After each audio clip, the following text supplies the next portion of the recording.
menyampaikan ke seluruh pendiri, pembina, dan para anggota yayasan yang ada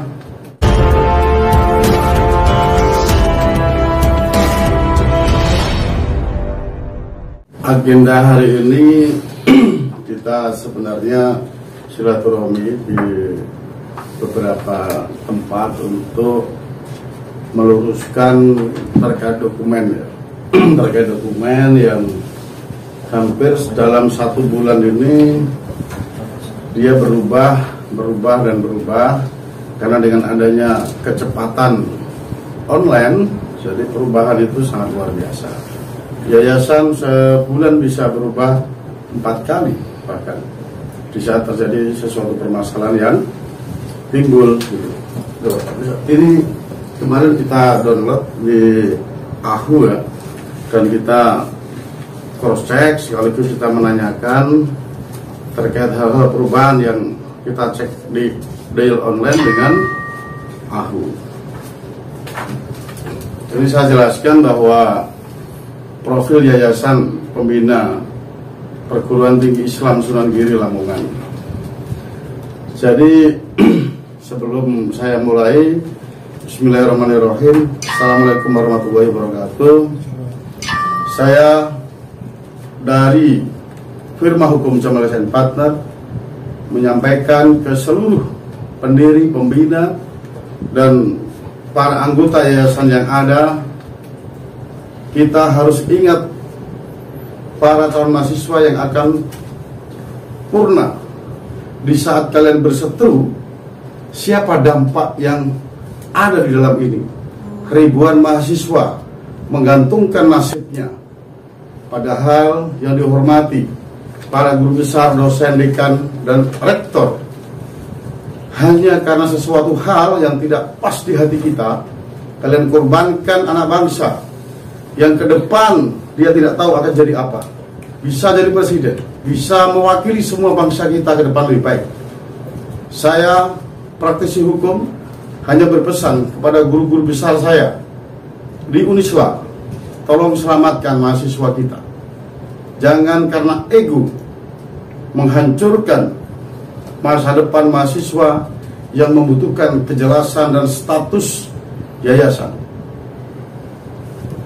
Maka dari itu harapan kami, mari kita berislah.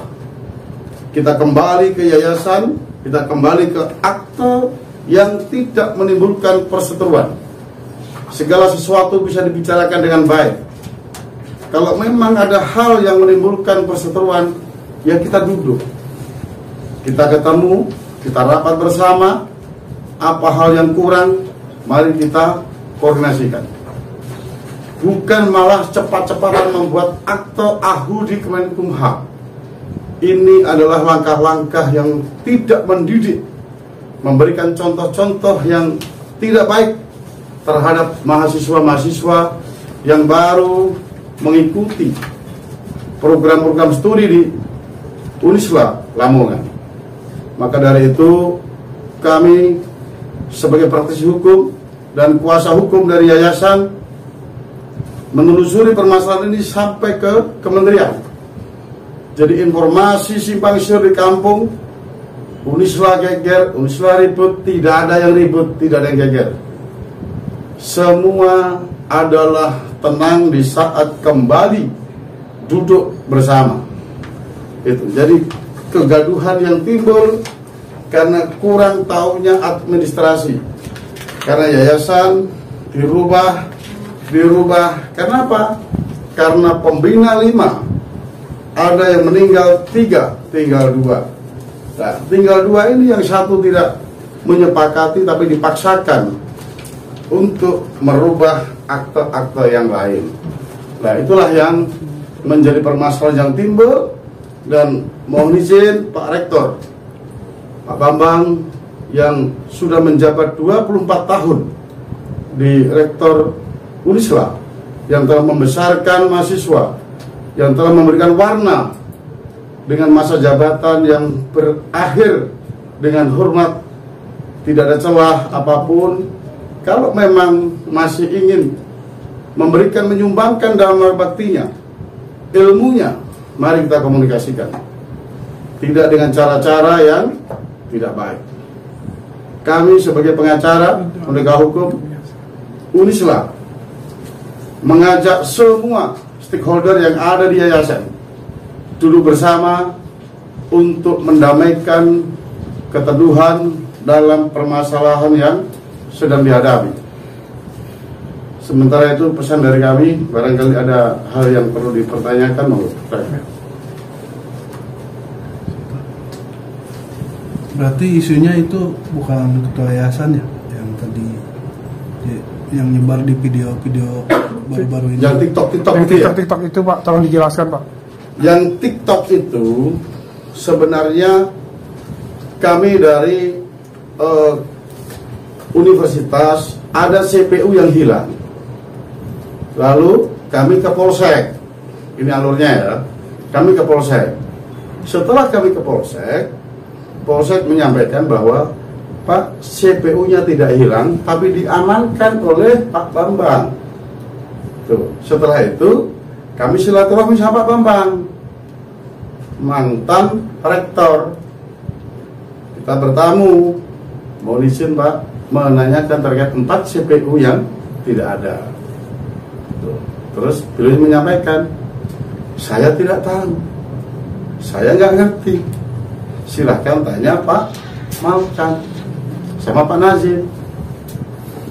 Bisakah diundang ke sini kita tabayun untuk mengklarifikasi apa yang disampaikan Pak Bambang bahwa yang nyuruh 2 orang itu? Saya nggak tahu, saya nggak bisa. Silahkan aja datang ke rumahnya. Jadi kita ke sana itu diperintahkan Pak Bambang untuk bertabayun silaturahmi ke tempatnya Pak Malkan. Nah, setelah sampai sana, kita menghormati pendiri yayasan, kita menghormati pembina yayasan, tapi yang jaga dia nggak ngerti bahwa kita ini mau bertabayun. Mau menanyakan apakah betul CPU 4 itu kata Pak Bambang yang merintahin Pak Malkan. Karena nggak ngerti, akhirnya jadi ya biasa miskomunikasi di lapangan itu. Dan Pak Malkan sebagai pembina, bukan ketua yayasan. Ketua yayasan adalah Insinyur Wardoyo MMA. Itu ketua yayasan yang sah, resmi, sesuai dengan AHU. Sebelum adanya perubahan-perubahan, ada pun perubahan, ketua yayasan masih Pak Wardoyo. Itu berarti cuma ada kesalahpahaman aja ya, yang bisa dikatakan seperti itu. Kesalahpahaman. Tapi belum ketemu titik temunya ya Pak berarti. Sampai saat ini seperti apa Pak? Sampai saat ini apakah sudah tabayun itu sudah bertemu atau seperti apa hasilnya? Belum ada pertemuan berarti ya? Belum ada. Kemarin sudah kita upayakan, cuma kita pastikan AHU terbaru. Ini ada AHU terbaru dari Jakarta Selatan, Bu Maria Gunarti SHMKN. Nah, ketentuan-ketentuan perubahan harusnya kan menghadap ke notaris di hadapan kita sesuai dengan undang-undang kenotarisan. Tapi ini juga sama dilakukan, Pak Ujang sebagai pembina tidak tahu masalah ini. Perubahan yang di Surabaya, notaris siapa? Nah, notaris Evi Mardiana, itu pun Pak Ujang juga tidak tahu adanya perubahan nama Pak Najib masuk sebagai pembina. Itu Pak Ujang sebagai pembina nggak ngerti. Gitu loh. Nah, maka dari itu kami mengajak seluruh yang ada di yayasan, kita letakkan ego kita, kita letakkan keinginan nafsu dunia kita demi menyelamatkan anak bangsa. Lebih penting dari segala-galanya. Itu kalau sampai suara saya ini tidak didengarkan, atau saya mengajak rujuk damai dihiraukan, ya monggo silakan. Saya bukan melakukan sesuatu hal, tugas penegak hukum adalah melakukan penegakan hukum. Dan kami sudah ada hal-hal yang penting sudah saya pegang di tangan saya untuk harus terwujud kedamaian ini. Kalau tidak mau damai pasti ada korban. Saya pastikan ada korban yang sia-sia, bisa kecewa, bisa ya gak enak hati namanya. Orang korban macam-macam itu. Karena sesuatu hal yang diinginkan tidak bisa didapatkan. Kalau kita berbicara sini semuanya benar, tidak ada yang salah. Karena semua disahkan oleh akte. Kecuali ada yang digugat. Nah, karena ada 2 tim advokat dari Malang, kebetulan kami dari Solo. Gitu. Jadi ada beberapa hal yang perlu kita sampaikan bahwa pendamaian adalah mutlak. Kenapa di kepolisian ada namanya restoratif justice itu dimunculkan di kejaksaan boleh, nah, apalagi ini yayasan tempat mendidik menggembleng orang, di mana itu dibutuhkan figur-figur yang memiliki harga diri kehormatan, hati yang lembut, bukan hati yang radikal. Karena tempat belajar mengajar adalah pusat mentransfer orang menuju hal yang baik, bukan menuju kehancuran atau menuju memberikan orang yang panas dalam hati. Itu yang saya juga tidak habis pikir. Memiliki intelektual yang tinggi, memiliki pengalaman yang tinggi, tapi demi kepentingan pribadi menghancurkan anak bangsa, ribuan orang. Bapaknya nggak ngerti, petani sana jual tembakau, jual apa untuk menyekolahkan anaknya, apa yang didapatkan. Jadi saya menghimbau saya praktisi hukum supaya orang-orang tua yang duduk di sana sadar diri bahwa di bawah kalian ada orang yang berharap, bukan hanya mahasiswa, termasuk orang tua, renta dan neneknya yang membanggakan anaknya kuliah di Uniswa.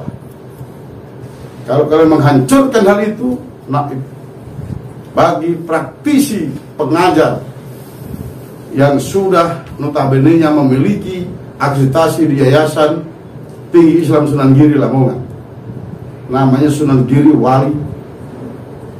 Tapi hari ini saya sebagai praktisi hukum ya ikut bersedih dengan adanya gejolak-gejolak yang tidak nyentit, yang tidak penting, dikonsumsi oleh bangsa dan negara kita ini.